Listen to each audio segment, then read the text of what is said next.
Salut guys, welcome back. It's Berwa again. Murakaza neza kuri chapitre ya 5 y'igitabo cyacu Smart Speak, ubumenyi bwo kuvuga neza. Mbibutsa gukomeza gukora like, share and subscribe kugira mujye mukomeza kubona chapitre zitandukanye z'iki gitabo.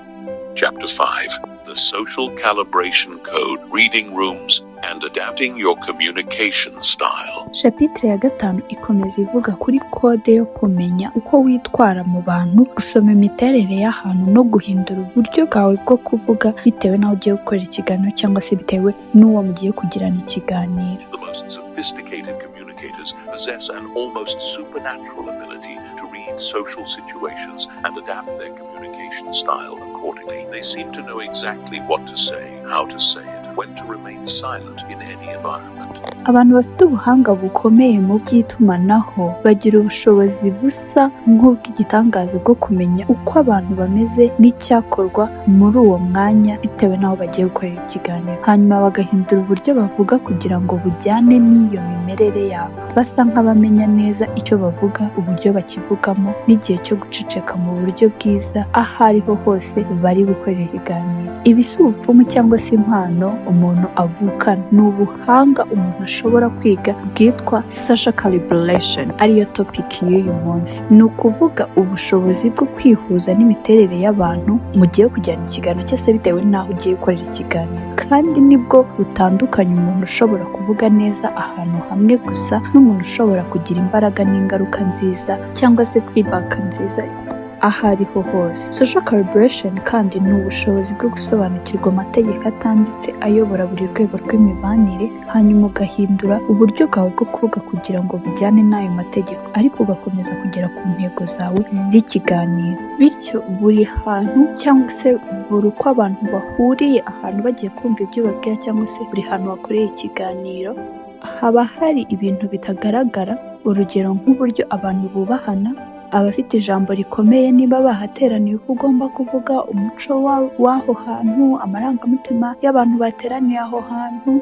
Ibyo byose nibyo bigena uburyo bwo kuvuga buzagira ingaruka nziza cyangwa se feedback nziza, cyangwa se bikaba byateza ikibazo bikagira feedback mbi. Abantu benshi bananirwa kumenya izi kode cyangwa se ubu buhanga bwo kumenya uko ugiye kuvuga, bayoberwa uko babikoresha mu buryo bumwe bwo kuvugana n'ahantu hose. Ugasanga uko bavugana n'abayobozi babo ni nk'uko bavugana n'inshuti zabo, bakoreshejwe n'imvugo byoroheje byo mu biganiro bisanzwe no mu nama zikomeye kandi bisaba ubwitonzi. Bakoresha uburyo bumwe mu bihe bitandukanye bari kuganiraho, birimo umwuka mubi cyangwa se impaka, nk'ubwo bakoresha mu bihe byoroheje kandi birimo ituze. Uku kudakoresha guhindura uburyo bitewe n'aho uvugira cyangwa se bitewe n'uwo muri kuvugana bigabanya cyane ubushobozi bwe bwo kugira ijambo ryumvikana, kandi akenshi bikabyara kutumvikana cyangwa se amakimbirane atari ngombwa. Ikintu cya mbere kigize iyi social calibration cyangwa se kode ya mbere. The first element of social calibration is situational awareness. Before you open your mouth, you need to assess the environment you're entering. What is the formal hierarchy and who holds decision-making power? Ikintu cya mbere kigize ubu buhanga bwo kwihuza n'imiterere y'abantu cyangwa se kode ya mbere ya social calibration ni ukumenya neza uko ikibazo cyangwa se ahantu hameze ugiye gukora ikiganiro. Mbere y'uko ugira icyo uvuga, uba ugomba kubanza gusuzuma neza aho winjiye. Ese ninde ufite ububasha cyangwa ijambo rya nyuma mu gufata ibyemezo? Ese abantu bahari bameze bate mu marangamutima? Bafite stress, baratuje, bafite impungenge cyangwa se barishimye? Ese umuco w'aho hantu uteye ute? Ni iyihe myitwarire yemerewe kandi ni iyihe itemerewe aho hantu? Ese igihe kirahagije ku buryo abantu bashobora kuganira birambuye cyangwa ibintu bisaba kwihuta no kuvuga iby'ingenzi gusa? Kumenya uko aho hantu hameze bisaba kwitegereza ibintu byinshi icyarimwe. Uba ureba imvugo y'umubiri w'abantu, ukumva uburyo bavuga mu ijwi bakoresha, ukamenya abavuga cyane n'abaceceka, ukitegereza uko abantu bicara cyangwa se bahagaze, ndetse ukamenya abo bandi bubaha cyangwa se basaba uburenganzira mbere yo kugira icyo bakora. Ayo makuru yose agufasha kumenya uko ugomba kwitwara n'uburyo bwo kuvuga buzagufasha kumvikana neza, bityo ugatanga ikiganiro cyiza kandi gifite feedback nziza, ingaruka nziza. The second element is audience analysis. Different people respond to different types of communication, and effective calibration requires understanding your specific audience. Kode ya kabiri cyangwa se ikintu cya kabiri ni ukumenya neza abo uri kuvugisha. Abantu ntibasobanukirwa cyangwa ngo bakire amagambo kimwe. Bityo rero kugira ngo umuntu avuge neza kandi ibyo avuga byumvikane, bisaba kubanza kumenya neza imiterere y'abo uri kubwira. Ese abo bantu bakunda ibintu byubakiye ku bitekerezo n'ibimenyetso bifatika, cyangwa bakunda ibiganiro byubakiye ku mubano n'amarangamutima? Ese ni abantu bakunda ibisobanuro birambuye kandi byose bisobanutse neza, cyangwa ni abantu bakunda kureba ishusho nini n'intego rusange gusa? Ese ni abantu batinya gufata ibyago bagakenera kubanza kwizezwa no guhumurizwa, cyangwa ni abantu bakunda ibitekerezo bishya kandi bikomeye ndetse badatinya kugerageza ibintu bishya? Hari uburyo bwinshi bwo kumenya ibyo abantu bakunda mu itumanaho cyangwa se muri communication. Akazi cyangwa umwuga umuntu akora akenshi bigaragaza uburyo akunda kubwirwa ibintu. Urugero, abahanga mu ikoranabuhanga, imibare cyangwa se isesengura bakunda ibisobanuro byumvikana kandi biteguye neza mu buryo bwa gihanga. Ariko abantu bakora urugero kwamamaza cyangwa se mu bucuruzi akenshi bakunda inkuru zirimo amarangamutima kandi zifasha abantu kuyumva neza. Ibibazo abantu babaza nabyo bigaragaza uburyo batekereza. Hari ababaza ibintu birambuye cyane, abandi bakibanda ku bitekerezo rusange. Hari n'abareba ibibazo nk'imbogamizi zishobora kuvuka, abandi bakareba amahirwe n'inyungu zishoboka. Hari n'abashyira imbere umutekano no kwirinda amakosa, abandi bagashyira imbere iterambere no kugerageza ibintu bishya. Ibyo byose uba ukwiye kubyitaho kugira ngo urusheho gutanga ikiganiro cyiza. Third element is power dynamics assessment. Every social situation has formal and informal power structures that determine how influence flows. Kode ya gatatu ya social calibration cyangwa se ikintu cya gatatu ni ugusobanukirwa uburyo ububasha na influence cyangwa se influence bikora hagati y'abantu. Buri hantu abantu bahurira haba harimo uburyo bugaragara n'ubutagaragara bw'ububasha bugena uko abantu bagira ijambo cyangwa uko abandi babumvira cyangwa se bumva ibyo bababwira. Ububasha bugaragara buturuka ku myanya abantu bafite, amazina y'akazi cyangwa se uburenganzira bahawe ku mugaragaro. Ubwo navuga nk'ububasha cyangwa se like power baba bafite muri sosiyete. Ariko kandi hari n'ububasha butagaragara buturuka ku mubano umuntu afitanye n'abandi, ubumenyi bwe, icyubahiro afite mu bantu, cyangwa se uburyo akurura abantu kubera kamere ye n'imyitwarire ye. Kuvuga neza no kumvikana bisaba kumenya ayo moko yombi y'ububasha, hanyuma ugahindura uburyo bwawe bwo kuvuga bitewe n'uwo uri kuvugisha. Iyo uvugana n'umuntu ufite ububasha bwo hejuru mu kazi cyangwa se mu buyobozi, uba ugomba kuvuga mu buryo buteguye neza, bwubaha kandi bwibanda ku bisubizo. Bisaba kuba warateguye neza ibyo uvuga, ukabisobanura mu buryo bwumvikana kandi ukubaha igihe cy'uwo muntu. Iyo uvugana n'umuntu ufite influence ituruka ku mubano cyangwa se icyubahiro mu bantu, uba ushobora gukenera kuvuga mu buryo bwubaka umubano, bukorana n'abandi kandi busaba kwihangana kugira ngo abantu bemeranye nawe.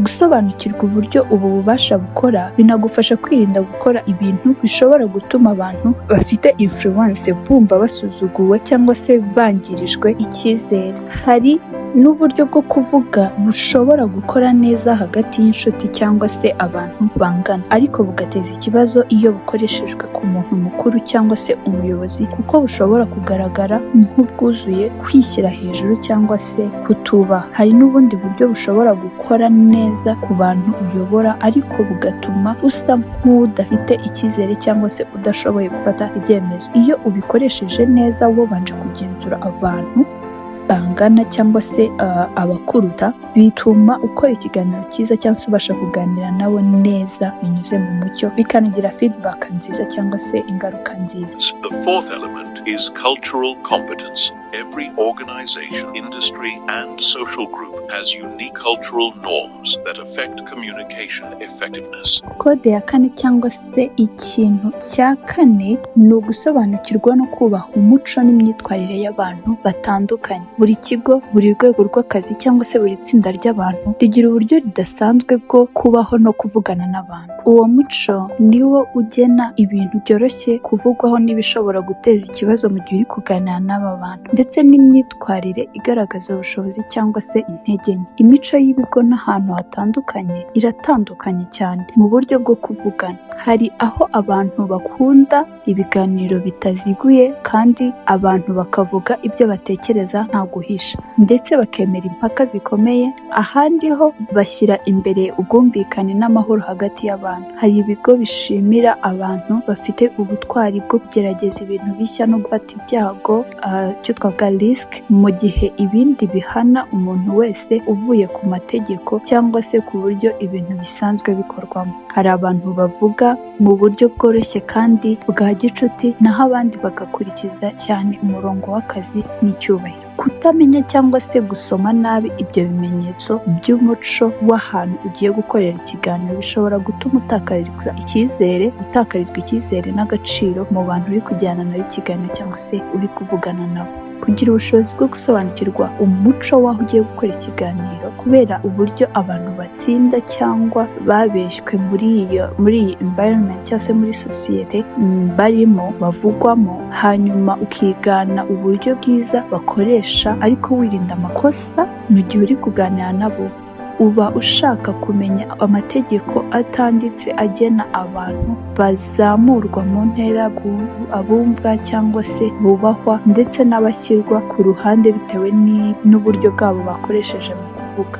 Ni byiza rero kumenya uyu muco w'ahantu ugiye kuvugira cyangwa se kumenya uko sosiyete y'aho hantu ibayeho mbere y'uko ugira icyo uyibwira. The fifth element is emotional intelligence calibration. Every social situation has an emotional tone that affects how people receive and process communication. Kode ya gatanu cyangwa se uburyo bwa gatanu ni ukugira ubwenge bwo gusobanukirwa amarangamutima cyangwa se guhindura no guhuza uburyo bwawe bwo kuvuga bitewe n'amarangamutima ari muri iyo situation, ikitwa emotional intelligence calibration mu rurimi rw'icyongereza. Buri hantu abantu bahurira haba harimo amarangamutima cyangwa se umwuka runaka ugira ingaruka ku buryo abantu bumva kandi bakira ibyo babwira. Abantu barimo stress cyangwa se abantu bafite stress nyinshi cyangwa se igitutu bisaba uburyo bwo kuvuga butandukanye n'ahantu abantu batuje kandi bisanzuye. Mu bihe byo kwizihiza cyangwa se kwishima, abantu baba bakeneye imbaraga n'akanyamuneza, bitandukanye n'ibihe byo gukemura ibibazo cyangwa se gushaka ibisubizo. Mu bihe by'ibibazo bikomeye cyangwa se emergencies, uburyo bwo kuvuga buba butandukanye cyane n'ubwo mu buzima bwa buri munsi.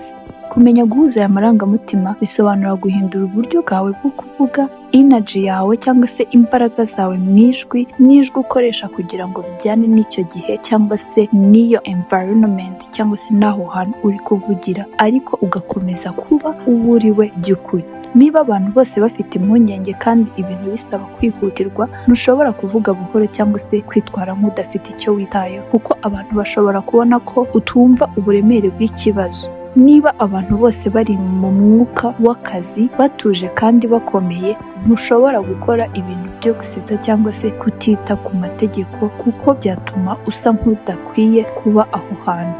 Ariko kandi ntugomba guhisha burundu kamere yawe cyangwa se kwigira undi muntu ngo kugira ngo wihuze na sosiyete uri kuganiriza cyangwa se n'abo bantu uri kuganiriza, kuko nabyo bishobora gutuma abantu bumva ko utari uwo kwizerwa cyangwa se uri uwo gukora nk'ikinamico. Rero ni byiza kumenya iyi emotional intelligence social calibration, amarangamutima y'abo bantu uri kubwira cyangwa se y'aho hantu uri kuvugira. Next element is strategic flexibility. Social calibration isn't about becoming a chameleon who has no consistent identity. It's about being strategically flexible in your communication approach. Kode ya gatandatu cyangwa se ikintu cya gatandatu ni ukugira ubushobozi bwo guhindura uburyo ukoresha bitewe n'aho uri n'ibiri kuhaba, icyitwa strategic flexibility mu rurimi rw'icyongereza. Uku ni ukumenya kwihuza n'abantu n'ibihe. Ibi ntibisobanura kuba umuntu uhinduka buri kanya kugeza ubwo utakigira umwimerere cyangwa se indangagaciro zawe, ahubwo bisobanura kugira ubushobozi bwo guhindura uburyo uvugamo kugira ngo bujyane n'ibihe, ariko ukomeza kuba wa muntu wa nyawe kandi ugakurikiza intego zawe n'indangagaciro zawe.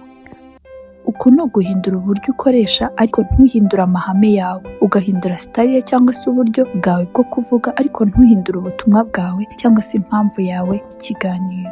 kugira ubu bushobozi bisaba kuba ushobora kuvuga mu buryo butandukanye bitewe na situation cyangwa se bitewe n'ikiri kuba aho uri kuvugira cyangwa se aho uri gukora ikiganiro. Ugomba kuba ushobora kuvuga mu buryo bwa gihanga kandi bwubakiye ku bitekerezo byawe mu kiganiro. Iyo hakeneye logike n'ibimenyetso, ugomba kuba ushobora kuvuga mu buryo bwuzuye amarangamutima cyane. Iyo abantu bakeneye connection no kwiyumva hafi yawe, ugomba kuba ushobora kuvuga mu buryo bukomeye kandi bwerekana ubuyobozi cyangwa se kuyobora abandi, kandi ukamenya gukorana n'abandi no kubahuza iyo hakenewe ubwumvikane. Iyo ufite ubu bushobozi bwo guhindura uburyo bwawe bwo kuvuga, bituma ushobora gukora neza no kumvikana mu bantu batandukanye no mu bihe bitandukanye. The seventh element is real-time adjustment. Social calibration isn't just about reading a situation correctly at the beginning.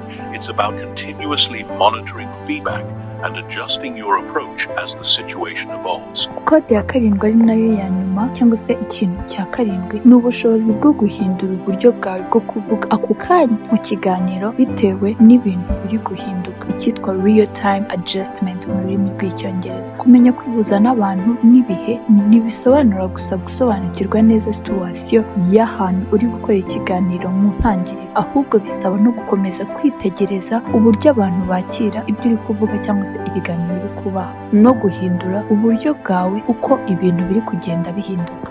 Amarangamutima ashobora guhinduka, uburyo ububasha bukora hagati yabo bushobora guhinduka nabwo, kandi hashobora kuza amakuru mashya asaba guhindura uburyo wari uri gukoresha mu itumanaho cyangwa se mu kiganiro. Guhindura uburyo bwawe ako kanya bisaba kwitondera ibimenyetso bito abantu batanga. Ese abantu bari kwegera imbere aho uri kuvugira kugira ngo bumve neza? Ese abantu bari kugenda bakwitaza basa nkaho batari kukumva neza? Ese barimo kubaza ibibazo cyangwa batuje ntacyo bavuga? Ese bari kureba mu maso cyangwa se barimo kwirebera hirya no hino nk'abatabyitayeho? Ese barimo kwemera ibyo uvuga, urugero bazunguza umutwe, cyangwa baragaragaza urujijo nko kutabyumva? Ibi bimenyetso byose bikwereka niba uburyo uri gukoresha buri gukora neza cyangwa se niba bugomba guhinduka.